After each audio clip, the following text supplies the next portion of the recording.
Welcome to Tuesday with Terry, the podcast for getting your mind, business, and life in shape. Hosted by Terry Blachek, one of the original area developers for Orange Theory Fitness, who helped launch the brand from the very beginning. He'll use his years of experience to help you shape up your mind, build strong relationships with your teams, revamp your business processes, and set down the path towards success in all aspects of your life. Good morning. My name's Terry, and I'm your friend. You're listening to Tuesdays with Terry. Thanks for joining us today. It's great to have you. I'm talking to you live from Austin, Texas, where the sun is hot, the barbecue is sweet, and all the drinks are free over here. The workouts are a little bit tough at Orange Theory, but we'd love to have you. We got a friendly staff. The clubs are clean. It's safer and better than it ever has been. But come on in and give us a try. You know, today I wanted to chat with you a little bit about using all your strength. I'll start with a story. As a little boy and his dad were walking along a path, and as they were going down this path, a tree had fallen across the path. Father says to his 8-year-old son, he says, "Go ahead and see if you can move that tree off the path." And the little boy goes up and grabs a hold of a branch, and he falls back. He loses his grip and he falls back. And the father says, "Well, son, you need to use all of your strength." And so the son goes back up to the little tree, and he puts his arms around it, gives it like a bear hug, and he tried to move and waddle his legs across the he can't move it. And the father again looks at his son and said, "Son, use all of your strength." And so this time, man, he's so motivated, he's so excited, he goes up there, but still he can't move it. And the father looks at the son, he says, "Son," he says, "all you really need to do is ask your dear old dad, to give you a little bit of help." And, isn't that true in life? That sometimes we come up against some roadblocks, or we come up against some things in life, and we find ourselves that we're trying to do it. We're trying to do more in less time. We're trying to get it all done. And what we really forget to do is ask for help. And I say this to my team: there's 3 things in life that are very difficult to say. Number 1 is, "I love you." Number 2 is, "I need help." And number 3 is Worcestershire sauce. I don't know if I ever really said that correctly, but those are the 3 toughest things in life that you really gotta focus on. But mostly, say those things, and most people don't ask for help. They just don't ask for help. I was listened to a woman who had a company called Soul Cycle. You may remember that or know that company. It's a pretty significant brand in the fitness business. And she was doing a presentation, and the question came up and said, "Hey, how did you really build this brand?" She said, "It was our coaches that actually pleaded with our existing members to bring other friends and family members in, and it began to grow organically, and that's how we built the brand." And a lot of you are out there trying to build a business. A lot of you are out there trying to do sales. A lot of you are out there trying to make a mark, and you're not using all of your strength. You see, you need to ask your current customers to help you out. Nothing wrong with that. We're all trying to recover from COVID.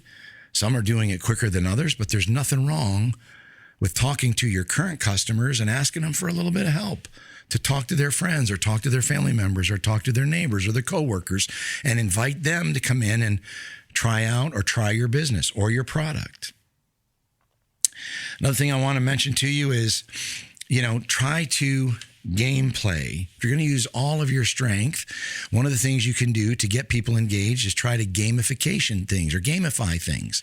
And how do you do it? If every day I come in and I'm doing the same thing, that becomes pretty boring. Variety is the spice of life, isn't it?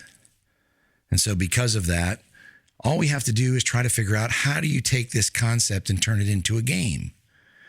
And there's multiple ways to do that. And I should probably do a whole podcast on games you can play for salespeople. But I'm just telling you, think about how to make it fun, how to make it a game, and play the game. Don't do the work, play the game.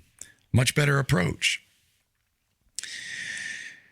I also want to make sure that, if you're trying to use all of your strength, that part of your strength comes through training and development. And I tell the story of the 2 guys that were, chopping wood, right? And they were building this big wood pile. And they had a contest at the beginning of the day. The one gentleman says to the other one, he says, I think I can chop more wood than you can. And the second guy said, well, that's impossible. And he says, well, I'll tell you what. He says, I'm going to work 50 minutes out of every hour. And in 10 minutes, he says, I'm going to take a break. And the guy said, well, then there's no problem. I absolutely can figure out how I can beat you and chop more wood than you can chop. And sure enough, he did it. 60 minutes out of every single hour, he chopped wood. And the other guy chopped wood for 50 minutes and then took a break for 10 minutes. And the day went on, the day went on, the day went on. The wood piles kept growing and growing and growing. And finally, after the day was done, they stopped. And one guy looked at the other guy, and his wood pile, the guy that had worked 60 minutes out of every hour, his wood pile was smaller than the guy that had worked 50 minutes out of every hour. And I went over to him and says, how in the world did you chop more wood in 50 minutes than I did out of working all 60 minutes after 8 hours? That's 80 more minutes of me chopping. And the gentleman replied, he said, you see, when I took my break, I wasn't just taking a break. What I really was doing, I was sharpening my axe. Let me ask you a question. Are you taking time out of your day to sharpen your axe? Are you taking time out of your day to figure out how to do things better? Or are you just pounding that rock over and over and over?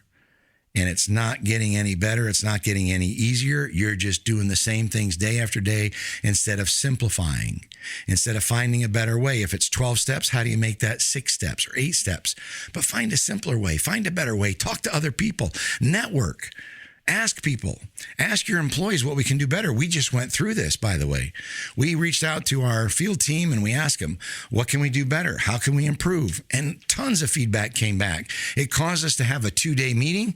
I brought everybody into the house. We had about 40 people in there, and we talked about all the ways that we could do things better for the organization. And what that did, it wasn't my ideas, it was their ideas. It made us simpler, it made us faster, it got us on the same page. It reinvigorated, re-engaged the team. We left that 2-day meeting talking and speaking on the same page and talking and speaking about the same things that we could do to improve the business. It was pretty phenomenal. I want to remind you to celebrate the small wins, especially, I just started reading this book. It's called It's Messy in the Middle. And one of the things the book Messy in the Middle is that, you start a business and you're waiting to, have the big victory day. But the big victory day doesn't come for a year, 2 years, 3 years, 5 years, 10 years, right? And so what happens in the middle? You go through all the bumps and setbacks and disappointments that everybody else has in business. And so what you have to do is you have to find a way to find these little small pieces, these small victories, and how do you win, right? It doesn't have to be the big payday in business. You just have to make sure that you're fully staffed. Maybe that's a victory. Maybe getting somebody to set an appointment is a victory. Maybe people to get something done in a timely manner is a victory. Well, I don't know. Maybe to answer the phone correctly is a victory. It doesn't matter, but you can find things that are doing well or something that's going right in your business, and you got to find those small victories. Celebrate the small wins. And finally, I got to tell you, you can't appreciate people enough. If you want to use all your strength or you want to leverage yourself, you need to be more appreciative of the people around you and what they bring to the table. Let people know, I appreciate you. I am thankful for you. Set them up. Give them 30 seconds of praise in front of a group. Put a Post-it note. And I play this game. I take a bunch of Post-it notes and I give a Post-it notepad to everybody. And I have them look around the room and I say, make a little Post-it note, a thank you to somebody in the room. And you know for a fact that there's somebody in life that has given you a break. You know for a fact there's somebody that has done something good for you this week, maybe even today. Did you tell them? Did you call them? Did you thank them? Man, get on that attitude of gratitude, man. It's powerful. It's very, very powerful. In any case, just the final thoughts is, as you try to use all of your strength, remember to increase that enthusiasm a little bit.